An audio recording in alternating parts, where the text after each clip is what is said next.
Ini kita belum minta apapun bantuan ke asing ya? Tidak. Tapi yang mau ngirim banyak Pak? Ya, mengirim ya karena kita yang dampak musibah yang kita terima saja. Bagi saya prinsip kita tidak meminta. Ya, kita bagi tidak meminta, tapi mereka mau sumbang ya silakan, begitu. Silakan.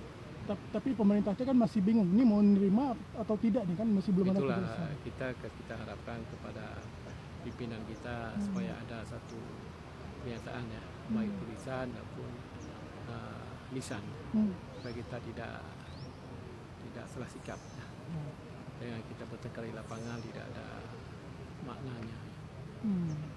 Tapi kalau kita tidak menerima bantuan asing, kita sanggup, Pak Gup yakin kita sanggup atau gimana? Ya, alhamdulillah Pak Presiden katakan sanggup, ya sanggup. Ke semua tergantung pada pusat ya. Kalau pemerintah sendiri gimana Pak Gup?